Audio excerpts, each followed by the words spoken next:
Hello all, I am Siddharth Kaul and I welcome you to Edupedia World. In this video, we are going to see how to use objects in Matlab. So what are objects? In very simple terms, objects are special purpose data structures that have a specific set of operation that we can perform on the data we have stored in them. Point is that objects make it irrelevant for us to have a know-how of how they store or operate on data contained in them. This is a fact that makes objects modular and easy to pass within application programs. It also isolates our code from changes to the object's designs and implementation. Matlab uses objects because they are a convenient way to package data. Working with objects in Matlab is like working with any other variable and is more often more convenient because objects are optimized for specific or particular purposes. It is better to think of an object as a very neatly packed collection of data that includes functions that operate on that data. The documentation for any particular object describes how to use that object. Objects are basically organized collection of data and functions that have been designed for certain specific purposes. For example, an object might contain time series data that consists of value time sample pairs and associated information like units, sample uniformity, and so on. This object can have a set of specific operation designed to perform analysis such as filtering, interpolating, and plotting. Listed here are some of the common operations that we usually perform with objects. We create it, assign it to a variable so it can be referred again. We assign or reassign data to it. We operate on the data of the object. We convert it to some other class. We save it to .mat file so it can be reloaded later. We copy it and we can clear it from the workspace. Now talking about objects in Matlab language. The Matlab language uses many specialized objects. For example, exception objects capture information when error occurs. Timer objects execute code at a certain time interval. The serial objects enables us to communicate with devices connected to our computer serial port and so on. There are like many more. Objects are responsible for providing specific functionality that is not necessarily available from general purpose language components, or it may be sometimes difficult to produce that functionality from that general purpose components. MATLAB also uses other kind of objects that are defined in other languages. Here is a brief list of objects that MATLAB uses. We have handle graphics object that actually is responsible for creating graphs and GUIs in the MATLAB. These objects provide a set get interface to property values. We cannot subclass these graphic objects. Second is we have Java classes that enable us to access the capability of Java classes from the MATLAB programs. Then we have Microsoft's COM objects that enables us to integrate these software components into our application. Similarly, we can also integrate .NET objects and .NET assemblies into our MATLAB application. MATLAB uses both general purpose and specialized arrays. For example, numeric structure and cell arrays provide general purpose data storage. We typically extract data from the array and pass this data to the function.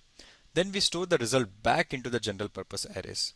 When using a specialized object, we typically pass data to a function that creates the objects itself. Once we have created the object, we use specially defined functions to operate on the data of these specialized object arrays. These functions are unique to the object and are designed specially for the type and structure of the data contained by the object. So this is the major difference between general purpose arrays and the specialized arrays. General purpose arrays we can extract the data and work on it, whereas the specialized arrays we have to work with the functions that has been provided with it.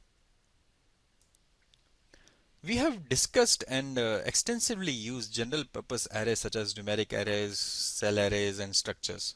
Shown here is one such example. I created a structure S with field names, data, time, name and units. Data and time is something that I need to plot. So these two arrays is the one that I need to plot. When we pass structure S to the plot function, we get an error stating that there aren't there are not enough input arguments available. While even though that S has enough information to create a plot of data and time, the function is not able to access this data because structure like S can contain any values in its fields, and the fields can have like any name. To plot the data in S, we have to extract this data first from the fields and pass the set data to the function as a numeric array in the desired order to plot the function. The same has been done in the last lines. We extracted the time and data into numeric array, and then we are putting title and labels to the set plot. So to extract time and data from the structure, we as usual followed our s dot notation followed by the field name. So s dot time and s dot data, that's how we extracted the numeric array. And for name and units purposes, we use the data stored in s dot name and s dot units. Shown here is an example of how the specialized objects are used. The statement shown creates a Matlab time series object. It is initialized to store the same data as the structure S that I showed previously. So here we have TS object, that is a time series object, that is the variable name, and we have time series followed by a random function from 10 to 1, and we have a time stamp from 0.01 to 1 with the increment of 0.01, and then we have title like name and title like data 1. We have title data 1 for the name. The function that creates the object TS object accepts sample data, sample time, a property name, property value pair, that is name data, and uses a default value of units, which is seconds. The designer of this object provided a special version of the plot function that works directly with this object. So for example, when we call the plot function and pass this object directly, we get a plot as shown on the right. The point of showing this is to notice how the object's plot function creates a graph that is plotted and labeled with the data from the TS object. As a user of this object, we do not need to write our own code to produce this graph. The class design specifies the standard way to represent graph of time series data, and all clients of this object uses the same code for plotting. There are some basic concepts that are fundamental to objects. Objects represent something in real world, like an error condition or the set of data we collected in a product test. Objects enables us to do something useful and productive, like provide an error report or analyze and present the results of tests. There are basic components that Matlab uses to realize the design of an object. These components include classes, properties, methods, and events. Now let's talk about these components one by one. Classes is something that describes how the object is created. A class defines a set of similar objects. It is a description from which Matlab creates a particular instance of the class. And it is the instance, that is the object, that contains the actual data.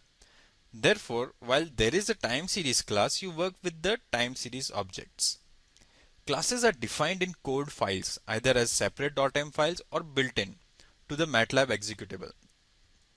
Objects are specific representation of a class that we can access through workspace variables. Objects store data in properties. Consider a time series object as an example. Time series object properties contain time series data, corresponding time values, and related information such as units, events, data quality, and interpolation method. By using Matlab objects directly, it enables us to access its property data directly. Properties are sometimes called fields in other programming languages and are similar to fields of Matlab structures. Properties have descriptive names such as data and data info in case of time series objects, and can contain any kind of Matlab data, including other objects as well. An object then is a container for a predefined set of data. Unlike a cell array or structure, we cannot add new properties or delete defined properties from an object. So why we cannot do that is because doing so would compromise the object's intended purpose and violate the class design. The class design has ability to restrict the values that we can assign to a property. For example, a length property might restrict possible values to positive integers or might be read-only and determines its own value when queried. Class methods are functions that are designed to work with objects of a particular class. Methods enable the class designer to implement operations that are specific and optimized for the data that is contained in the object. We are not required to extract the data from the object, modify its format, and pass it to a general purpose Matlab function because the class defines method with an awareness of the object structure. Meaning the method already know how the object will store its data and what it needs to access to perform the operation. These methods can define operations that are unique to a particular class of object, such as adding a data sample to an existing set of time series data, or can overload common operations in a way that makes sense for that particular object. For example, time series objects have an add sample method to add a new data sample to an existing time series objects. Also, time series overloads the Matlab plot function to work with the time series objects. Matlab software determines which overloaded version of a method to call based on the class of the object passed as an argument.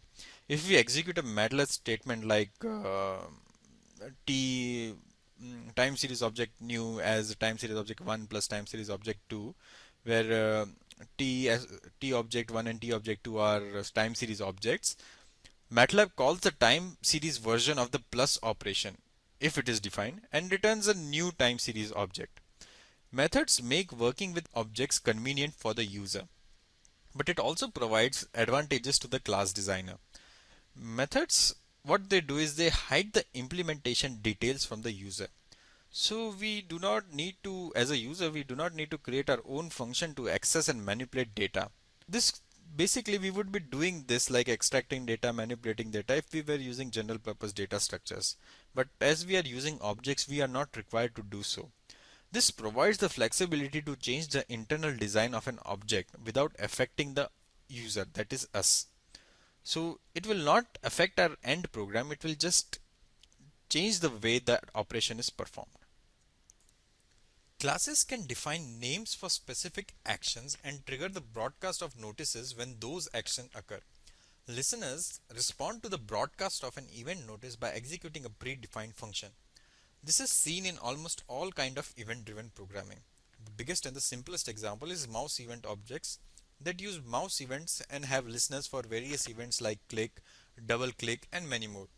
Using these event listeners, we execute a predefined function which we can modify and let it perform something different according to our application.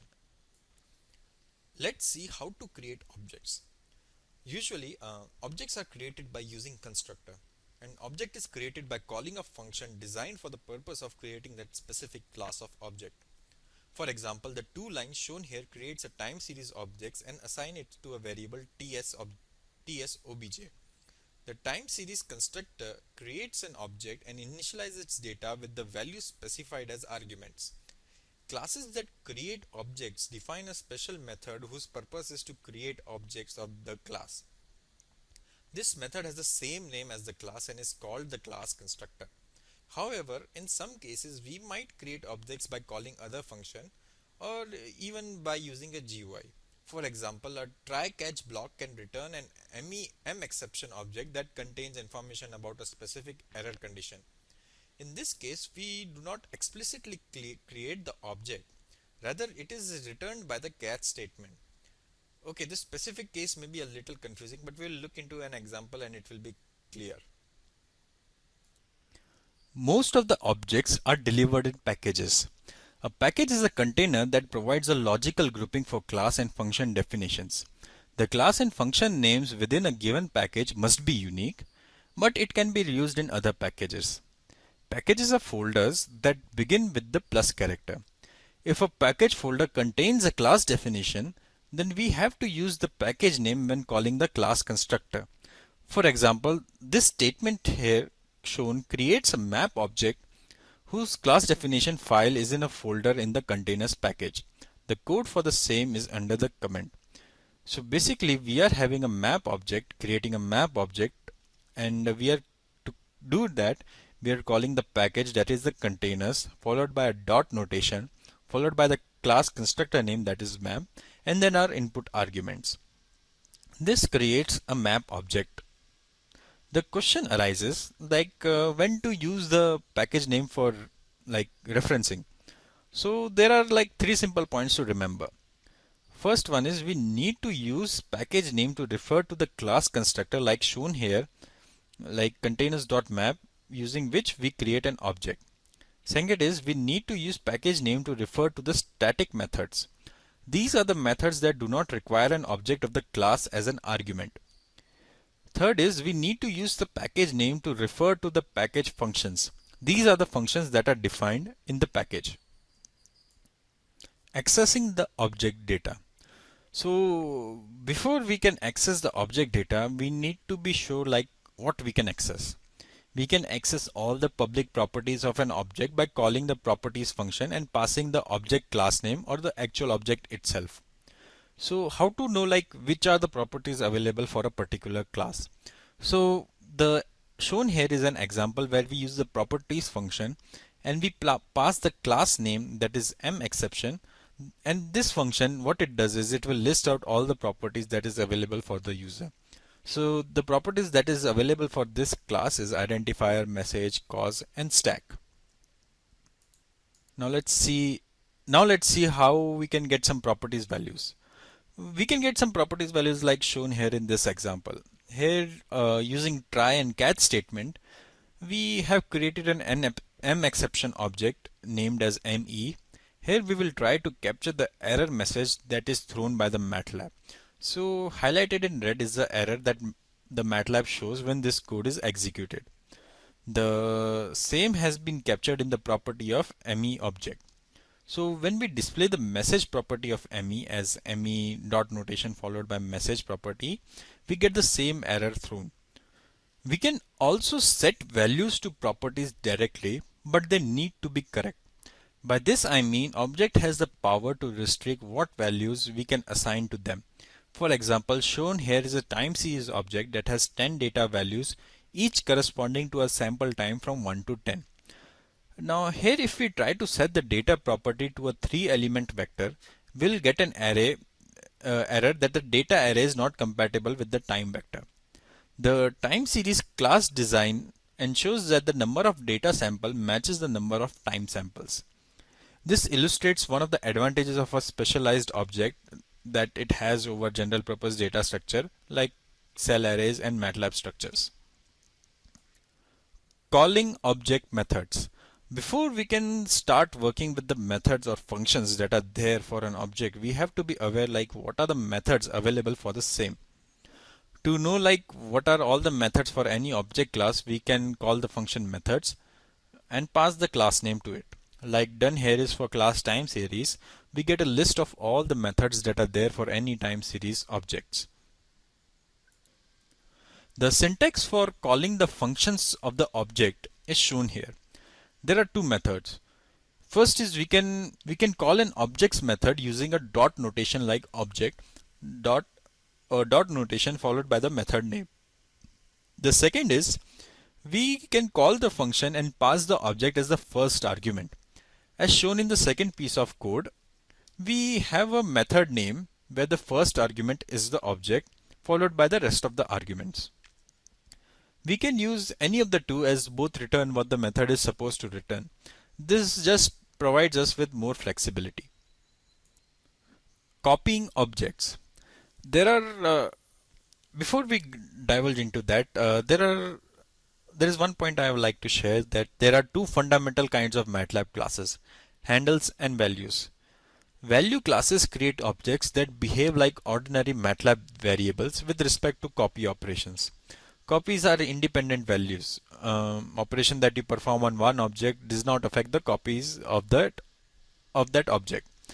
The second is the handle class. These create objects that behave as references. Handle and all copies of this handle refer to the same object. When you create a handle object, you copy the handle but not the data referenced by the object's property.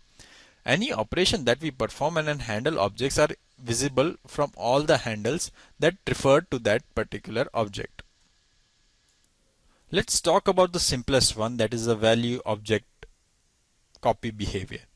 All the numeric variables are value objects. When we copy one variable to another, both variables are independent of each other. Changing the value of the original variable does not affect that of the copied variable. Neither does the changing value of the copied variable will affect the original value in the original variable. Similar to this is the copy behavior of values stored as properties in value objects. The example for the same is shown in this slide. We have an object with v object 1 and a value of 8 stored in property a. Now if we copy v object 1 to v object 2 and then change the value of v object 1 property a, the value of the same in v object 2 remains unaffected. This is the value object copy behavior. Next we will take a look into a little complex, that is handle object copy behavior. Consider a handle class called HD class that defines a property called data. The class for the same is shown on the left. Now let's create an object for the same and store value of 8 in it.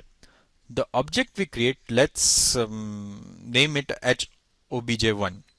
Now HOBJ1 has a data value of 8 and this is a handle that references the object created. So let's try and copy it into HObject2. So when we perform this operation, we have actually created another handle HOBJ2 that refers to the same object. Now how to show these both are pointing to the same object? We will take the data property of HOBJ1 and change it to 5. We can see the exact change happen in the data property of HOBJ2. Similarly, when we change the data of HOBJ2, the same is reflected in HOBJ1. Let's talk a little about this handle object behavior. We can reassign a handle variable, but it will produce the same result as reassigning any other Matlab variable. So when we create a new object and assign it to HOBJ1, it will refer to the new object and not the same object that was being referred previously. But the HOBJ2 is still referring to the same old object. Now clearing the handle object.